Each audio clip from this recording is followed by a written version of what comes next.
L'art subtil de s'en foutre de Mark Manson, chapitre 2, partie 5.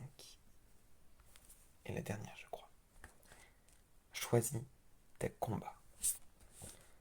Si je te demande qu'est-ce que tu attends de la vie et que tu me réponds un truc du style je veux être heureux, avoir une famille formidable et un boulot qui me plaît, c'est tellement ordinaire et attendu que ça ne veut rien dire. Tout le monde veut des trucs sympas, une vie insouciante, qui n'a pas envie de tomber amoureux, d'avoir une sexualité épanouie, une vie sociale enrichissante, un physique canon, du pognon, qui n'aspire pas à avoir la cote, à inspirer le respect, à susciter l'admiration. Il y a une évidence à vouloir tout ça. Une question plus intéressante que la plupart des gens ne se posent jamais est quelle souffrance veux-tu dans ta vie? Pourquoi acceptes-tu de souffrir? Pourquoi es-tu prêt à en baver? Par exemple, beaucoup de gens veulent devenir top manager et toucher un salaire de ouf. Mais combien parmi eux sont prêts à se taper des semaines de 60 heures à passer des plombes dans les transports communs, à se coltiner des tonnes de paperasse et à être à la merci des petits jeux de pouvoir hiérarchique? Les gens veulent pour la plupart s'éclater dans leur sexualité et vivre une super relation avec leur partenaire. Mais combien sont disposés à se fader les mises au point difficiles, les silences mortels et les séances de psychodrame? Alors, la majorité la ferme. Ils se contentent de leur situation et se demandent et si pendant des années, jusqu'à ce que leur et si se transforme en quoi d'autre. Et quand les avocats font mouche et que le chèque de la pension alimentaire a été posté, ils se disent pourquoi? Oui, pourquoi? Si ce n'est pas pour avoir accepté d'en rabattre 20 ans plus tôt. C'est qu'il faut se battre pour être heureux. La joie ne sort pas de terre comme les marguerites, ni ne surgit des nuages comme l'arc-en-ciel. Elle ne se trouve pas davantage dans une pochette surprise. Il faut identifier et gérer ces combats pour toucher à l'épanouissement véritable.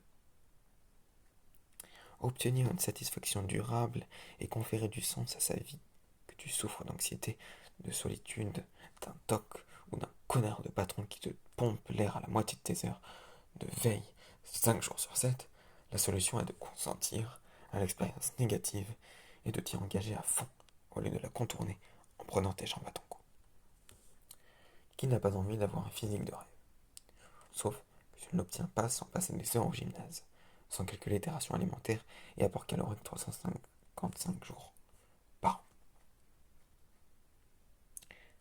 Beaucoup, parmi nous, se verraient bien devenir leur propre patron. Mais comment réussir en tant que chef d'entreprise si tu ne kiffes pas un minimum le risque d'incertitude, les plantages en série, la débauche d'heures consacrées à un truc qui peut-être ne te rapportera que dalle?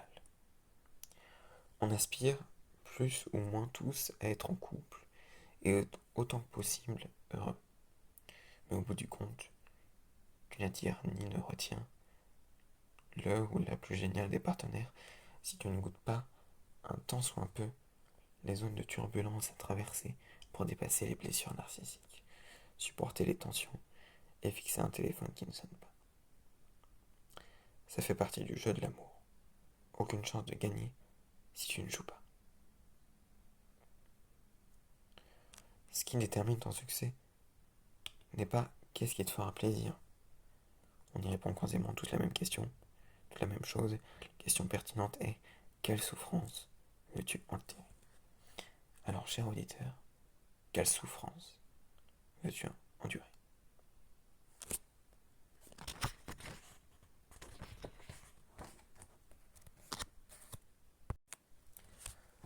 Sachant que tout n'est peut-être rose tout le temps, que le chemin qui conduit au bonheur est jonché de tas de merde, tu dois faire un choix. Pourquoi es-tu prêt à en chier? Question coton, mais la seule qui te mène quelque part, celle qui peut faire switcher un point de vue, changer une vie du tout au tout, c'est celle qui fait que tu es toi et que je suis moi, qui nous définit, nous sépare et finit par nous réunir. Durant presque toute mon adolescence et au début de l'âge adulte, je n'ai pas arrêté de fantasmer en m'imaginant musicien. Je voulais être une rockstar. À chaque chanson où ça déchirait côté guitare électrique, Je fermais les yeux et je me voyais sur scène, à gratter sous les hurlements du public, en transe devant l'instrumentiste le plus doué de sa génération. Me rêver en King of Rock pouvait m'absorber des heures. Je ne me posais jamais la question de savoir si je serais un jour capable de jouer devant une foule en délire. Mais quand? J'avais tout prévu. J'attendais simplement mon heure, celle de dépenser toute mon énergie pour y arriver et m'imposer. Je devais d'abord terminer mes études, et après mettre de l'argent de côté pour acquérir du matos, et après dégager assez de temps pour m'exercer, et après développer mon réseau et monter mon premier projet, et ensuite rien. Malgré la puissance hallucinante de ce rêve qui m'accaparait la moitié de ma vie, je ne l'ai jamais réalisé. Il m'a fallu pas mal de temps et moult efforts pour finir par comprendre pourquoi. Je ne le voulais pas, réellement. Je kiffais le résultat, ça oui.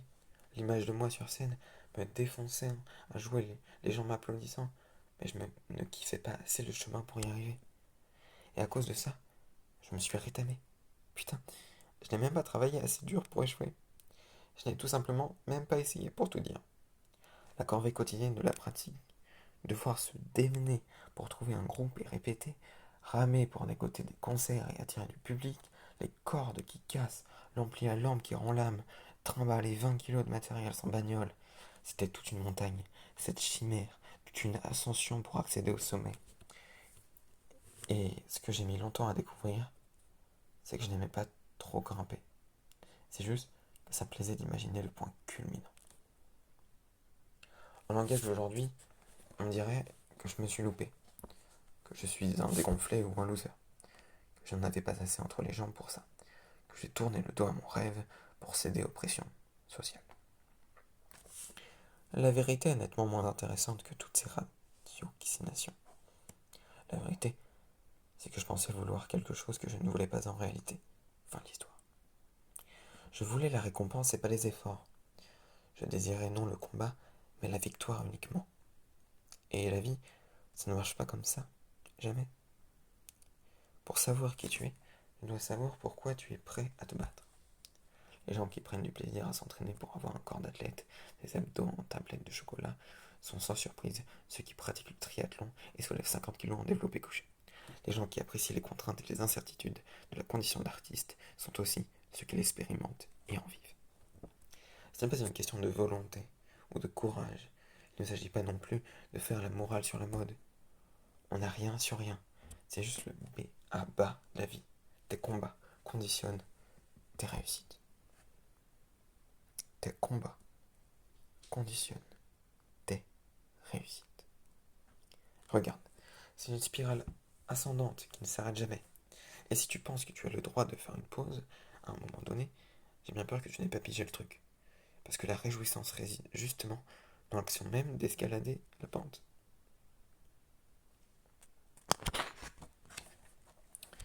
Voilà pour le chapitre 2.